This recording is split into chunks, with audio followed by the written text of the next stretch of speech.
Hi SL ടോക്സിന്റെ മറ്റൊരു വീഡിയോയിലേക്ക് എല്ലാവർക്കും സ്വാഗതം. പല ആളുകളും തെറ്റിദ്ധരിക്കുന്ന ഒരു കാര്യമുണ്ട്, ഒരു റിലേഷൻഷിപ്പ് നന്നായിട്ട് മുന്നോട്ട് പോകണം എന്നുണ്ടെങ്കിൽ അതിന് ലവ് മാത്രം മതി എന്നുള്ളത്. അതൊരിക്കലും സത്യമല്ല, ശുദ്ധ മണ്ടത്തരമാണ്. പ്രണയം മാത്രമുള്ളത് കൊണ്ട് ഒരു ബന്ധവും നല്ല രീതിയിൽ പോകണിഞ്ഞിട്ടില്ല എന്നുള്ളത് മനസ്സിലാക്കുക. അപ്പോൾ ഇന്ന് ഞാൻ പറയാൻ പോകുന്ന കാര്യം എന്ന് പറയുന്നത്, ഒരു നല്ല റിലേഷൻഷിപ്പ് ഉണ്ടാവണം എന്നുണ്ടെങ്കിൽ അതിൽ നമുക്ക് എന്തൊക്കെ കാര്യങ്ങൾ വേണം, എന്തൊക്കെ കാര്യങ്ങൾ നമ്മൾ ശ്രദ്ധിക്കണം എന്നുള്ളതാണ്. ഞാനീ പറയാൻ പോകുന്ന കാര്യം നിങ്ങൾ ശ്രദ്ധിക്കുകയാണെങ്കിൽ, ഫോളോ ചെയ്യുകയാണെന്നുണ്ടെങ്കിൽ ഒരു നല്ല റിലേഷൻഷിപ്പ് തന്നെ നിങ്ങൾക്ക് ഉണ്ടാക്കിയെടുക്കാൻ പറ്റും. അത് ലൈഫ് ലോങ് കൂടെ കൊണ്ടുപോകാനും പറ്റും. അപ്പോൾ നമുക്ക് നോക്കാം ഒരു നല്ല റിലേഷൻഷിപ്പിന് വേണ്ട കാര്യങ്ങൾ എന്തൊക്കെയാണ് എന്നുള്ളത്. ഒന്നാമത്തെ ഒരു പോയിന്റ് എന്ന് പറയുന്നത്, ഈ ഒരു ലവ് എന്നതിനേക്കാൾ കൂടുതലായിട്ട് നിങ്ങൾക്കിടയിൽ വേണ്ടത് കമ്മ്യൂണിക്കേഷനാണ്. നിങ്ങൾ ചിലപ്പോൾ വിചാരിക്കുന്നുണ്ടാവും എന്ത് മണ്ടത്തരാണ് പറയണമെന്നുള്ളത്. പക്ഷേ മണ്ടത്തരമല്ല. ഒരു പ്രണയം എന്ന് പറയുമ്പോൾ ഇപ്പോൾ സ്റ്റാർട്ടിങ് നമുക്ക് ഒരാളെ കാണുന്ന സമയത്ത് നമുക്കൊരു അട്രാക്ഷൻ ഫീൽ ചെയ്യും. നമ്മൾ തെറ്റിദ്ധരിക്കും ഇത് പ്രണയമാണ്, ഇനി ഇവരാണ് എൻ്റെ ജീവിതം അല്ലെങ്കിൽ ഇവരാണ് എൻ്റെ ജീവൻ എന്നൊക്കെ. പക്ഷെ കുറച്ചു കാലം കഴിയുമ്പോഴാണ് നമുക്ക് അവരുടെ അടുത്തുള്ള ആ ഒരു അട്രാക്ഷൻ ഇങ്ങനെ കുറഞ്ഞു വരിക. സോ ഈ ഒരു അട്രാക്ഷൻ എന്നുള്ളതിനെ നമ്മൾ പ്രണയമായിട്ട് തെറ്റിദ്ധരിക്കുന്നു എന്നുള്ളതാണ്. അപ്പം നമുക്ക് ഏറ്റവും കൂടുതൽ വേണ്ട എന്താണെന്നറിയോ, കമ്മ്യൂണിക്കേഷനാണ്. ഒരാളെ കാണുന്ന പാടെ നമുക്ക് തോന്നുന്നത് പ്രണയമൊന്നുമല്ല. അങ്ങനെ തോന്നിയിട്ട് നമ്മൾ കുറച്ചു കാലം അവരുമായിട്ട് നല്ല രീതിയിൽ കമ്മ്യൂണിക്കേറ്റ് ചെയ്ത് ഒരു റിലേഷൻഷിപ്പിലായെന്ന് വിചാരിക്കുക. എന്നിട്ട് പരസ്പരം നല്ല രീതിയിൽ കമ്മ്യൂണിക്കേറ്റ് ചെയ്ത് അങ്ങോട്ടും ഇങ്ങോട്ടും ആഴത്തിൽ മനസ്സിലാക്കി കഴിയുമ്പോൾ നിങ്ങൾക്കിടയിൽ ഉണ്ടാവുന്നതാണ് പ്രണയം എന്ന് പറയുന്നത്. അപ്പോഴാണ് നിങ്ങളിൽ പ്രണയം വന്നു തുടങ്ങുക. അതാണ് നിങ്ങൾ മനസ്സിലാക്കേണ്ടത്.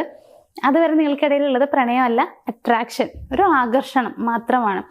അപ്പം അതുകൊണ്ട് കമ്മ്യൂണിക്കേഷൻ നല്ല രീതിയിൽ നിങ്ങൾക്കിടയിൽ ഉണ്ടെങ്കിൽ, നന്നായിട്ട് വർക്കൗട്ട് ആവുന്നുണ്ടെങ്കിൽ അഫ്കോഴ്സ് നിങ്ങൾക്ക് പ്രണയം തനിയെ വന്നോളും. അപ്പോഴാണ് നിങ്ങളുടെ റിലേഷൻഷിപ്പ് നന്നായിട്ട് മുന്നോട്ട് പോവുക. അപ്പോൾ ഏറ്റവും കൂടുതൽ വേണ്ട എന്താണെന്നറിയോ, കമ്മ്യൂണിക്കേഷനാണ്. കമ്മ്യൂണിക്കേഷൻ ഉണ്ടെങ്കിൽ ബാക്കിയെല്ലാം പുറകെ വരുന്നു പറയില്ലേ, അങ്ങനെയാണ്. കമ്മ്യൂണിക്കേഷൻ ഉണ്ടോ, നിങ്ങൾ നന്നായി മനസ്സിലാക്കും. പരസ്പരം മനസ്സിലാക്കും തോറും നിങ്ങൾ സ്നേഹിച്ചുകൊണ്ടേയിരിക്കും. നിങ്ങൾ ഒരുപാട് കാര്യങ്ങൾ ഷെയർ ചെയ്തുകൊണ്ടിരിക്കും. നന്നായി സംസാരിക്കുമ്പോൾ പിന്നീട് സംസാരിക്കാൻ പറ്റാത്ത ദിവസങ്ങളോ നിമിഷങ്ങളോ വരുമ്പോൾ നിങ്ങൾ മിസ് ചെയ്യും രണ്ടുപേരും പരസ്പരം. അവിടെയും നിങ്ങൾക്കിടയിൽ സ്നേഹം കൂടിക്കൂടി വരിക ചെയ്യുക. സോ ഏറ്റവും ഇമ്പോർട്ടൻ്റ് ആയിട്ടുള്ളൊരു കാര്യം എന്ന് പറയുന്നതാണ് കമ്മ്യൂണിക്കേഷൻ എന്ന് പറയുന്നത്. സോ അത് നല്ല രീതിയിൽ ഉണ്ടായിരിക്കണം റിലേഷൻഷിപ്പിൽ. അത് നിങ്ങൾ ശ്രദ്ധിക്കുക ഏറ്റവും ആദ്യം. രണ്ടാമത്തെ കാര്യം എന്ന് പറയുന്നത്, രണ്ടുപേരും എഫേർട്ട് എടുക്കുന്നുണ്ടോ എന്നുള്ളതാണ്.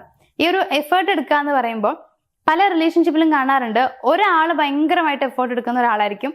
ഓപ്പോസിറ്റ് നിൽക്കുന്ന പേഴ്സണ് അയ്യോ എനിക്ക് ഈ റിലേഷൻഷിപ്പിൽ യാതൊരു കാര്യമേ ഇല്ല, അല്ലെങ്കിൽ ഇതെങ്ങനെ പോയാലും എനിക്ക് ഒരു പ്രശ്നമില്ല, വിളിച്ച് കണ്ട് ഈ രീതിയിലായിരിക്കും. നിങ്ങളെ വിചാരിക്കുന്ന ഒരു കാര്യമുണ്ട്, നിങ്ങളെ വിളിച്ചില്ലെങ്കിൽ അവർ നിങ്ങളെ വിളിക്കും, നിങ്ങൾ മെസ്സേജ് അയച്ചില്ലെങ്കിൽ അവർ നിങ്ങളെ മെസ്സേജ് അയക്കും.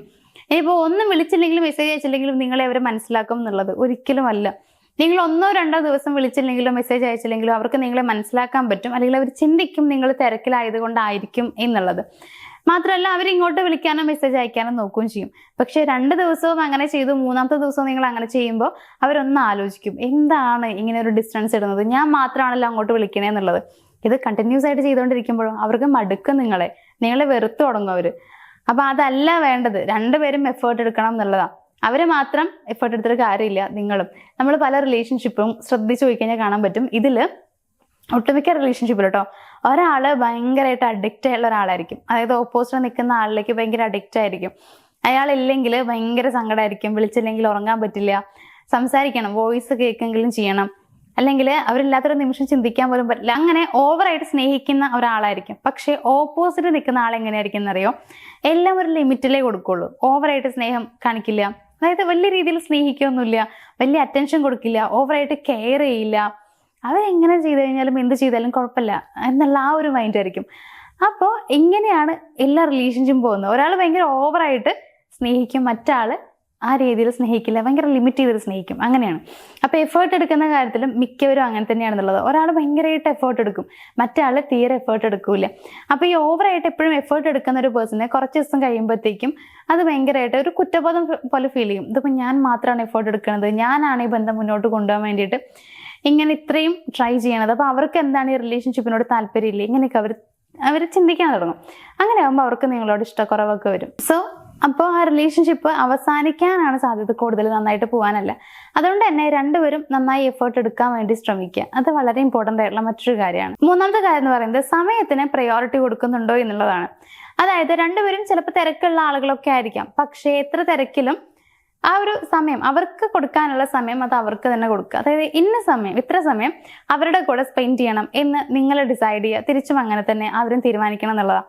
അപ്പൊ ആ ഒരു സമയത്തിന് നിങ്ങൾ വാല്യൂ കൊടുക്കാൻ ശ്രമിക്കുന്നുണ്ടോ എന്നുള്ളതാണ്. രണ്ടുപേരും കേട്ടോ, ഒരാൾ മാത്രമല്ല, രണ്ടുപേരും. ഇപ്പോൾ ഒരു സമയം ഉണ്ടെങ്കിൽ ഇന്ന സമയത്ത്, അല്ലെങ്കിൽ നമുക്ക് എപ്പോഴാണ് പറ്റുക വെച്ച് കഴിഞ്ഞാൽ ആ ഒരു സമയത്ത് അവരെ വിളിക്കാനും സംസാരിക്കാനും അല്ലെങ്കിൽ അവരുടെ കൂടെ ടൈം സ്പെൻഡ് ചെയ്യാനായിട്ട് ശ്രമിക്കണം. അപ്പൊ അത്തരത്തിലുണ്ടെങ്കിൽ പ്രത്യേകിച്ച് കുഴപ്പമൊന്നുമില്ല. അതാണ് വേണ്ടത് ഒരു റിലേഷൻഷിപ്പ് മുന്നോട്ട് പോകണം എന്നുണ്ടെങ്കിൽ. അതല്ലാതെ നമ്മൾ തിരക്കെല്ലാം കഴിഞ്ഞ് ഫ്രീ ആവുന്നുണ്ടെങ്കിൽ മാത്രം അവരെ വിളിക്കാം എന്ന് വിചാരിച്ചിരുന്നു കഴിഞ്ഞാൽ നമ്മൾ ഫ്രീ ആവുന്നവരെ അവർ നിൽക്കണമെന്നൊന്നുമില്ല. അവർക്ക് ചിലപ്പോൾ കുറച്ച് കഴിയുമ്പോഴത്തേക്കും കുറേ സമയം ഇങ്ങനെ വെയിറ്റ് ചെയ്താകുമ്പോൾ അവർക്ക് മടുക്കും. അപ്പൊ അതുകൊണ്ട് നമ്മൾ മനസ്സിലാക്കേണ്ട കാര്യം എന്ന് പറയുന്നത്, നമുക്ക് ഒരാൾക്ക് കൊടുക്കാൻ പറ്റുന്ന ഏറ്റവും ഫ്രീ ആയിട്ടുള്ള ഗിഫ്റ്റ് എന്ന് പറയുന്നത് അത് സമയം തന്നെയാണ്. അപ്പൊ അതിൽ സംശയമൊന്നുമില്ല. അപ്പൊ നമുക്ക് അവർക്ക് വേണ്ടി ചെയ്യാൻ പറ്റുന്ന കാര്യം എന്താണ്? വേറെ ഒന്നും ചെയ്യാൻ പറ്റിയില്ലെങ്കിലും അവർക്ക് വേണ്ടി കുറച്ച് സമയം നമ്മൾ സ്പെൻഡ് ചെയ്യുക എന്നുള്ളതാണ്. അത് നിങ്ങൾക്കിടയിൽ ഉണ്ടോ, നിങ്ങൾ പേടിക്കണ്ട. നിങ്ങൾ നന്നായിട്ട് സംസാരിക്കുക, നന്നായിട്ട് കാര്യങ്ങൾ ഷെയർ ചെയ്യുക. അപ്പൊ അതിനൊക്കെ വേണ്ടത് സമയമാണ് കേട്ടോ. സോ അതുകൊണ്ട് അങ്ങനെയൊക്കെ ചെയ്യുമ്പോഴാണ് ഇഷ്ടം കൂടുന്നുള്ളത് മനസ്സിലാക്കുക. സോ ടൈമിന് പ്രയോറിറ്റി കൊടുക്കുന്നുണ്ടോ എന്നുള്ളത് നിങ്ങൾ ചെക്ക് ചെയ്യുക. അങ്ങനെ വേണം എന്നുള്ളതാണ് ഞാൻ പറഞ്ഞു വരുന്നത്. നാലാമത്തെ കാര്യം എന്ന് പറയുന്നത് അക്കൗണ്ടബിലിറ്റി എടുക്കുന്നുണ്ടോ എന്നുള്ളതാണ്. വേറെ ഒന്നുമില്ല കേട്ടോ. ഉദ്ദേശിക്കുന്ന കാര്യം ഇത്രയേ ഉള്ളൂ. നമ്മളൊരു കാര്യം ചെയ്തു കഴിഞ്ഞാൽ ഉത്തരവാദിത്തം ഏറ്റെടുക്കുക എന്ന് പറയില്ലേ, അങ്ങനെ ഉത്തരവാദിത്തം ഏറ്റെടുക്കാൻ അവർ മനസ്സ് കാണിക്കുന്നുണ്ടോ, നിങ്ങളും അങ്ങനെ തന്നെ മനസ്സ് കാണിക്കുന്നുണ്ടോ എന്നുള്ളത് നോക്കുക. എന്തെങ്കിലും തെറ്റൊക്കെ ചെയ്തു കഴിഞ്ഞാൽ അയ്യോ ഞാൻ ചെയ്തിട്ടില്ല, ഞാൻ ആ സമയത്ത് അവിടെ ഉണ്ടായിരുന്നേ ഇല്ല എന്ന് പറയുന്നതിന് പകരമായിട്ട് നമ്മളാണ് ചെയ്തതെന്നുണ്ടെങ്കിൽ ഞാൻ തന്നെയാണ് ചെയ്തത്, അല്ലെങ്കിൽ ഞാൻ ഇങ്ങനെ ഒരു കാര്യം ചെയ്തിട്ടുണ്ട് എന്നുള്ള കാര്യം തുറന്ന് സമ്മതിക്കാൻ അവർക്ക് കഴിയുന്നുണ്ടോ എന്നുള്ളത് നോക്കുക. ഇനിയിപ്പോൾ നിങ്ങളുടെ റിലേഷൻഷിപ്പിലെ പ്രശ്നമാണെങ്കിൽ തന്നെ അവരുടെ ഭാഗത്ത് വന്ന മിസ്റ്റേക്ക് ആണെങ്കിൽ കൂടി ഉത്തരവാദിത്തം അവർ ഏറ്റെടുക്കണം. അതിനവർ തയ്യാറാവുന്നുണ്ടോ എന്നുള്ളതാണ് നോക്കേണ്ടത്. നിങ്ങളും അങ്ങനെ തന്നെ തയ്യാറാവണം. അതായത് ഏതൊരു കാര്യമാണെങ്കിലും ഉത്തരവാദിത്തം ഏറ്റെടുക്കാൻ തയ്യാറാവണം എന്നുള്ളതാണ്. നിങ്ങളുടെ ഭാവി കാര്യമായിക്കോട്ടെ, അതിനും അങ്ങനെ തന്നെയാണ്. നമ്മുടെ ഭാവിയിലേക്ക് കുറേ കാര്യങ്ങൾ ചെയ്യാനുണ്ട്. സോ ഇതൊക്കെ നമ്മുടെ റെസ്പോൺസിബിലിറ്റിയാണ്, നമ്മൾ ചെയ്യേണ്ട കാര്യങ്ങളാണ് എന്ന് പറഞ്ഞ് ആ റെസ്പോൺസിബിലിറ്റി ഏറ്റെടുക്കുക. ഇപ്പോൾ ക്യാഷിന്റെ കാര്യമാണെങ്കിലും കുറച്ചൊക്കെ സേവ് ചെയ്യുക. അങ്ങനെ ഒരു ഉത്തരവാദിത്വം ഉള്ളൊരു പേഴ്സൺ ആയിട്ട് മാറാൻ രണ്ടുപേരും ശ്രമിക്കുക എന്നുള്ളതാണ്. അപ്പോൾ ഈ ഒരു റെസ്പോൺസിബിലിറ്റി എന്ന് പറയുന്നത് എല്ലാ കാര്യവുമാണ് കേട്ടോ. എല്ലാ കാര്യവും വെച്ച്, നിങ്ങളുടെ റിലേഷൻഷിപ്പിലെ എല്ലാ കാര്യവും വെച്ചിട്ട് ഉത്തരവാദിത്വം രണ്ടുപേരും ഏറ്റെടുക്കുന്നുണ്ടെങ്കിൽ നല്ലതാണ്. അങ്ങനെ ഏറ്റെടുക്കണം. അതാണ് ഒരു റിലേഷൻഷിപ്പ് മുന്നോട്ട് കൊണ്ടുപോകാൻ വേണ്ട മറ്റൊരു കാര്യം എന്ന് പറയുന്നത്. ഇനി ലാസ്റ്റ് പോയിന്റ് എന്ന് പറയുന്നത് രണ്ടുപേരുടെയും ഗ്രോത്ത് അത് റിലേഷൻഷിപ്പിൽ സംഭവിക്കണം എന്നുള്ളതാണ്. ഒരു എക്സാമ്പിൾ ഞാൻ പറഞ്ഞുതരാം. ഒരു മാരേജിൽ ഇപ്പോൾ മാരേജ് കഴിക്കുന്ന സമയത്ത് മിക്ക പെൺകുട്ടികൾ ഞാൻ കാണാറുണ്ട്, പഠിക്കുന്ന കുട്ടികളൊക്കെ കല്യാണം കഴിക്കാറുണ്ട്. അപ്പോൾ ഇവർ വിചാരിക്കുന്നത് ആഫ്റ്റർ മാരേജ് പഠിക്കും എന്നുള്ളതാണ്. അപ്പോൾ ഇതിൽ ഉള്ള ആ ഒരു മെയിൽ പേഴ്സൺ ഉണ്ടല്ലോ, അപ്പം അവർ പഠിച്ച് ചിലപ്പോൾ ജോലിയുള്ള ആളൊക്കെ ആയിരിക്കാം. അപ്പോൾ ആഫ്റ്റർ മാരേജ് പഠിക്കുന്ന വിചാരിച്ചിട്ട് കല്യാണം കഴിച്ചിട്ടുള്ള പെൺകുച്ച് കല്യാണം കഴിഞ്ഞിട്ട് വീട്ടിലിരിക്കുന്നുണ്ടാവും. അതായത് പഠിക്കാൻ പറ്റില്ല എന്നുള്ളതാണ്. പഠിക്കാണ്ട് വീട്ടിലിരിക്കുന്ന കുറേ പേരുണ്ട്. അപ്പോൾ ഓപ്പോസിറ്റ് നിൽക്കുന്ന അവരുടെ ഹസ്ബൻഡ് എന്താണെന്ന് വെച്ച് കഴിഞ്ഞാൽ അവരുടെ ലൈഫ് നന്നായിട്ട് മുന്നോട്ട് പോകുന്നുണ്ട്. ഇപ്പോൾ ജോലി ചെയ്യുന്ന ഒരു പേഴ്സൺ ആണെങ്കിൽ അവർക്ക് പ്രൊമോഷൻ കിട്ടുന്നുണ്ട്, അങ്ങനെ ഓരോന്നിലും അവർ കയറി പോകുന്നുണ്ട്. പക്ഷെ ആ ഒരു പെൺകുട്ടി വീട്ടിൽ തന്നെ ഇരിക്കുകയാണ്. അപ്പോൾ അവിടെ എന്തുണ്ടാവുന്നത്, ഒരാൾക്ക് മാത്രമാണ് ഗ്രോത്ത് സംഭവിക്കുന്നത്, മറ്റാളുടെ ഗ്രോത്ത് അവിടെ ഇല്ല.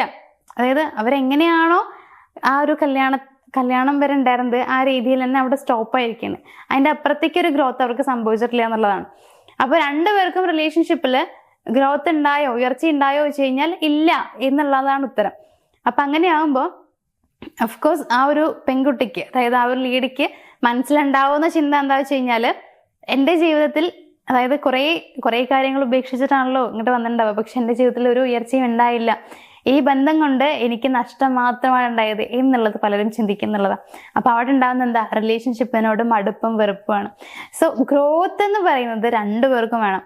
രണ്ടുപേരും നല്ല രീതിയിൽ ഉയർച്ചയിലേക്ക് എത്താൻ ആ റിലേഷൻഷിപ്പിൽ നിന്ന് പറ്റുന്നുണ്ടെങ്കിൽ അത് ഓഫ്കോഴ്സ് ഒരു ഹെൽത്തി റിലേഷൻഷിപ്പാണ്, നല്ല ബന്ധമാണ് എന്നുള്ളതാണ്.